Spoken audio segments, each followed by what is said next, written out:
So I was educated in Dublin in the 1970s and 80s. And in Ireland at that time, and I would even say to an extent still, law, a little bit like politics, was a family affair. And my family was not a legal family. Law in Northern Ireland, well, there are 20 places a year for the bar, and that's what I wanted to do. I always wanted to be the advocate. I got in, and the rest is history. I did grow to love it as an advocate after 4 years of study, which was good for me. And I think, I think it was my peer group, really, if I'm honest about it, that kept me at it. And we were a very good group of energized young women and men that wanted to succeed within our jurisdiction. Each stage of my career has been step by step. I've never had an overarching long-term plan. I sort of got to A and then thought, well, shall I try for B, and get to B, shall I try for C? But I've never been at A thinking I'm going for E. How do I get there? It's been a sort of, for me, a very step-by-step process. I certainly will not ever regret calling myself Lady Chief Justice. I just don't see it any other way, actually. And being the first, that was obviously particularly important. I actually had met Siobhan first when I was President-elect to the European Court of Human Rights. We were on a bilateral in London with the UK Supreme Court.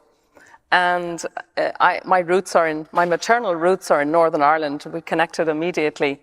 But what I really, really appreciated is that I, of course, was experiencing what I think many women feel in professional life, but certainly first females, an immense amount of vertigo given the job I was about to take on.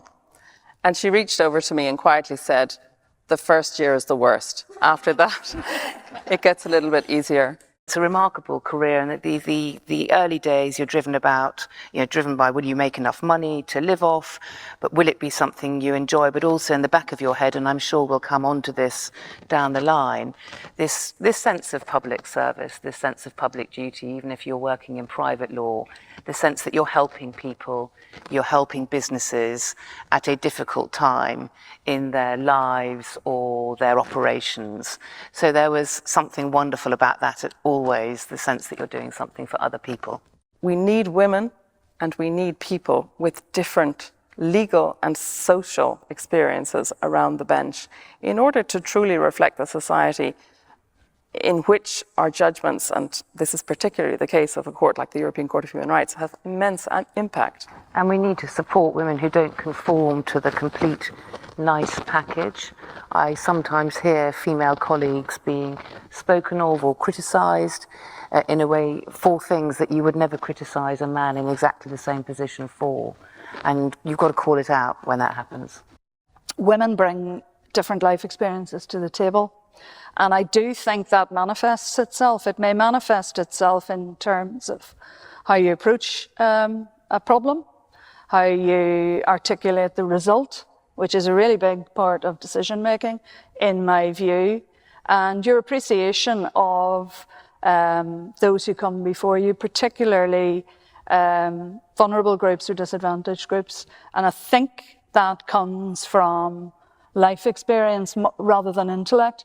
You don't have to be popular. You don't have to be cuddly. You don't have to be beautiful.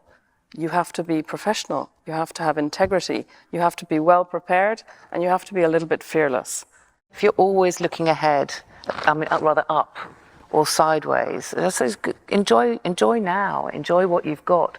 And I've got some brilliant judges, district judges, who could easily rise up through, but they don't want to because they think they're doing the best job in the world.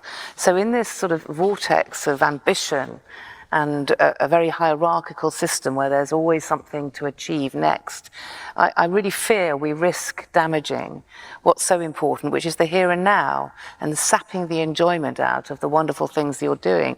So to these district judges who don't want to be promoted, they think they are doing more good on a daily basis, and frankly, they are. They're more contact with everyday problems of everyday people that aren't going to make the headlines. It's not going to change the law, but unbelievably important to society.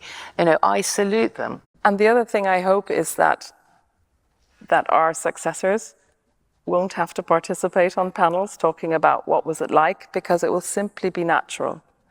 The glass ceiling doesn't open. There are jagged edges. And as a first female, you have to deal with some of those jagged edges. So I hope the edges are softer, that the glass ceiling remains open, and that other people don't experience, I think, some of the vertigo, which I very honestly expressed this evening, that I felt when I took on that rather major role.